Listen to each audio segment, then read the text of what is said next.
Bismillahirrahmanirrahim. Assalamualaikum warahmatullahi wabarakatuh. Kembali lagi dengan saya Ibu Amrini Hayatul Isma pada pelajaran Bahasa Indonesia kelas 12.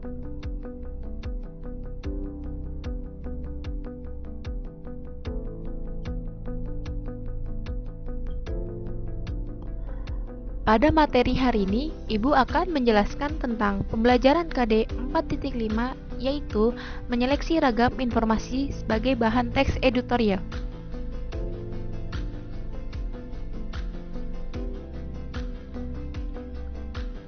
Pada pembelajaran sebelumnya, Anda sudah mengetahui bahwa teks editorial membahas permasalahan yang terjadi pada artikel utama yang ditulis oleh redaktur koran, yang merupakan pandangan redaksi terhadap suatu peristiwa berita, aktual, fenomenal, dan kontroversial yang menimbulkan perbedaan pendapat. Kemudian, isi teks editorial antara lain, yang pertama, fakta atau peristiwa aktual, fenomenal, dan kontroversial. Yang kedua, pendapat atau opini redaksi terhadap peristiwa. Di dalamnya terkandung fakta peristiwa sebagai bahan berita. Fakta ini telah ditelusuri kebenarannya dengan berbagai strategi. Hal ini juga dimaksudnya agar berita itu benar adanya sehingga terpercaya. Dan harus diidentifikasi serta dipastikan apakah fakta peristiwa tersebut aktual atau hal opini saja. Selanjutnya, opini dalam editorial dapat berupa kritik, penilaian, prediksi, harapan, maupun saran.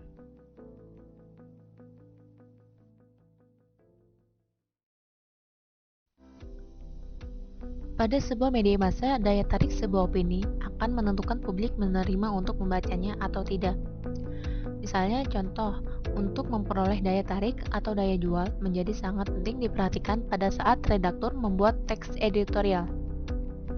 Kemudian, keuntungan bagi pembacanya adalah untuk mengetahui secara persis pada isu-isu yang berkembang disertai pemahaman yang memadai. Misalnya juga, yaitu pemahaman ini dapat dijadikan dasar dalam menanggapi persoalan-persoalan yang muncul atau solusi yang dapat ditawarkan. Kemudian, selain menggambarkan isu aktual atau pandangan penulis, teks editorial juga menjadi sebuah sarana informasi dan edukasi bagi pembacanya.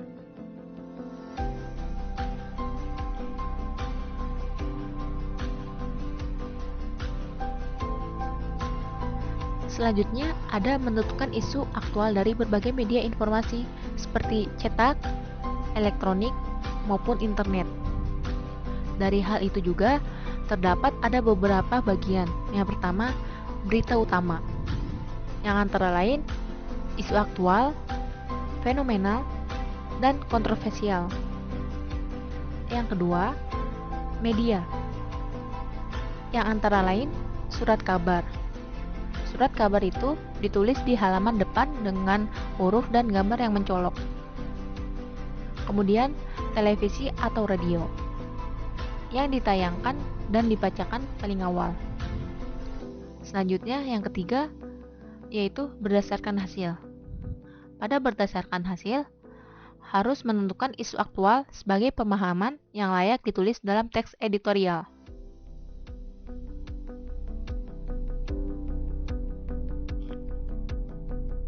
Berita yang berupa fenomenal biasanya diulas tidak hanya oleh satu media, seperti surat kabar, televisi, radio, ataupun internet, tetapi oleh banyak media dengan publikasi yang berulang-ulang. Kemudian, berita yang berupa kontroversial adalah berita yang mengundang perbedaan pendapat di masyarakat. Jika muncul di surat kabar, polemik ini juga biasanya dipandai dengan munculnya opini. Selanjutnya, jika di televisi ataupun radio, polemik ini juga muncul dalam bentuk diskusi, debat, ataupun konferensi. Contohnya, isu tentang COVID-19 di Jakarta yang dibahas oleh seluruh media massa nasional ataupun lokal. Maka, dari itulah, isu-isu yang dari sebuah isu aktual terjadi, fenomenal, yang merupakan diberikan oleh banyak media massa, dan kontroversial yang merupakan mengundang adanya hasil perdebatan.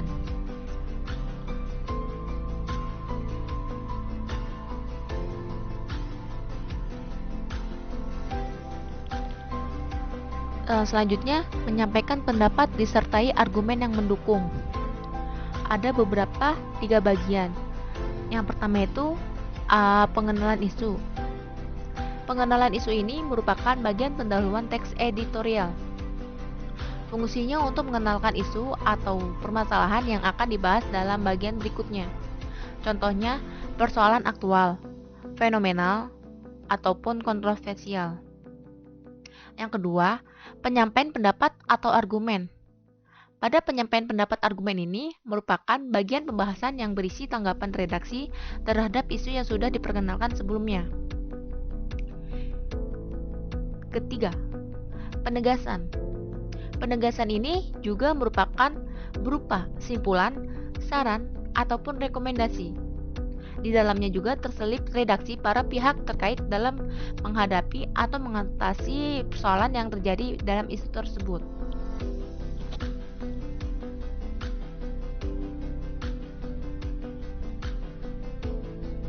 Selanjutnya, bagaimana sih cara kita menyampaikan sebuah pendapat ataupun argumen yang terhadap pada suatu isu-isu aktual yang dilengkapi dari data pendukung dalam sebuah teks editorial?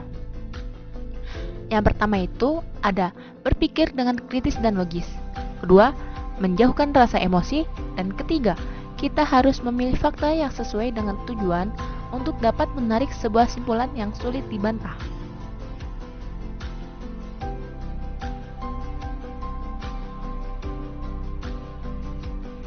Berikut ini adalah contoh cara menyampaikan sebuah pendapat ataupun argumen. Limbah rumah tangga merupakan salah satu penyebab kerusakan lingkungan. Itu disebut juga berupa isu aktual ataupun fakta, bahwa benar, limbah rumah tangga itu akan menyebabkan kerusakan lingkungan di sekitar rumah kita. Dan yang kedua, banyak masyarakat yang belum akan sadar pentingnya kebersihan lingkungan, sehingga masih banyak masyarakat dengan asal membuang sampah limbah di sembarangan tempat. Jumlah limbah yang jumlahnya semakin bertambah banyak dari hari ke hari menjadi semakin buruk jika tidak ada penanganan yang lebih cepat. Itu disebut juga berupa argumentasi ataupun pendapat. Argumennya itu bahwa banyak masyarakat yang belum sadar akan pentingnya kebersihan lingkungan. Pendapatnya itu bahwa jumlah limbah yang jumlahnya semakin bertambah banyak dari hari ke hari menjadi semakin buruk jika tidak ada penahanan yang tepat kepada ketua RT ataupun RW-nya. Selanjutnya, kita harus mengelola sampah rumah tangga dengan baik agar mengurangi kerusakan lingkungan. Itu disebut juga berupa simpulan ataupun saran. Ya, bahwa kita harus mengelola sampah rumah tangga dengan baik supaya mengurangi kerusakan lingkungan yang ada di sekitar rumah kita.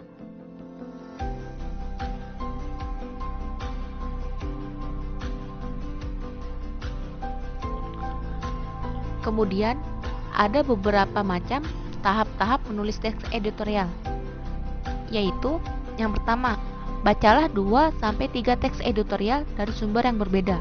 Kedua, datalah isu-isu utama dan rumuskan menjadi pertanyaan umum. 3. Telusuri data-data pendukung atas pernyataan umum yang sudah kamu buat, misalnya dari buku, majalah, ataupun artikel jurnal. 4. Buatlah perincian tersebut dan analisis menjadi sebuah argumen. 5. Argumen-argumen yang kamu sudah buat secara terperinci ditafsirkan menjadi sebuah pendapat, baik berupa kritik, penilaian, maupun harapan. 6. Buatlah saran atau rekomendasi untuk memberikan solusi atas isu-isu yang berkembang. 7. Kemaslah hasil dari satu tulisan editorial dengan panjang tulisan 8-10 paragraf dengan masing-masing paragraf antara 2-3 kalimat.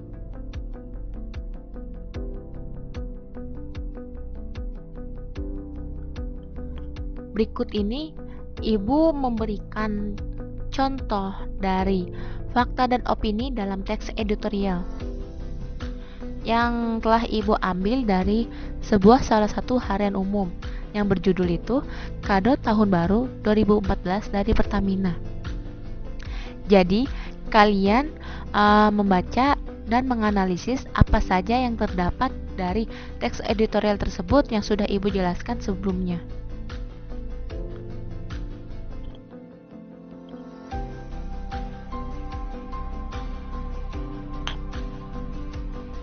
Setelah Anda membaca pada isi berita dalam teks editorial yang sudah Ibu berikan, kemudian Anda menjawab pertanyaan yang di bawah ini. Yang pertama, berita apa yang menjadi sorotan dalam teks editorial yang setelah Anda baca sebelumnya? Kedua, bagaimana tanggapan atau pendapat Anda terhadap berita tersebut? Ketiga, carilah fakta dan opininya pada isi berita dalam teks editorial tersebut. Ibu akan memberikan waktu hanya 10 menit untuk mencari dan menjawab pertanyaan yang sudah Ibu berikan kepada kalian.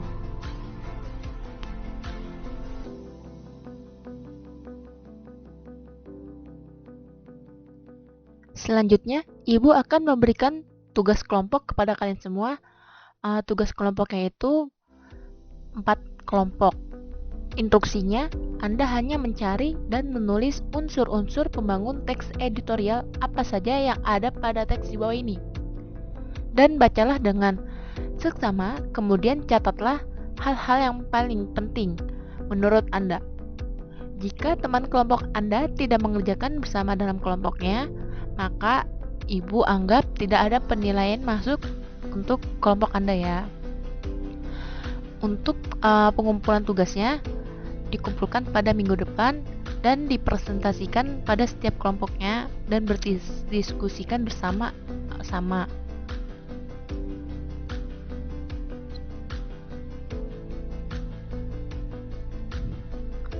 Itu saja pada tugas hari ini yang sudah Ibu jelaskan pada materi dari awal hingga akhir. Maka kesimpulan dari teks editorial ini adalah yang pertama. Editorial adalah artikel utama ditulis oleh redaktur, koran yang merupakan pandangan redaksi terhadap suatu peristiwa aktual, fenomenal, dan kontroversial. Kedua, perbedaan fakta dengan opini adalah fakta tidak dapat terbantahkan. Opini sebaliknya justru masih bisa diperdebatkan.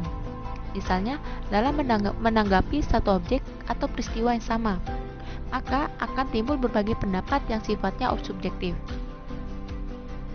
Ketiga, struktur teks editorial meliputi pernyataan umum, argumentasi, dan penegasan. Itulah kesimpulan dari teks editorial.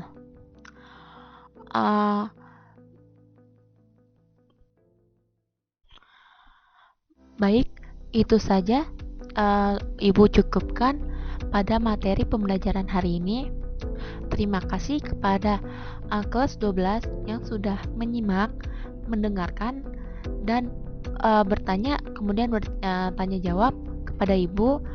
Mohon maaf jika ada kata-kata yang kurang berkenan kepada kalian. Mohon dimaafkan. Billahi taufik wal hidayah. Wassalamualaikum warahmatullahi wabarakatuh.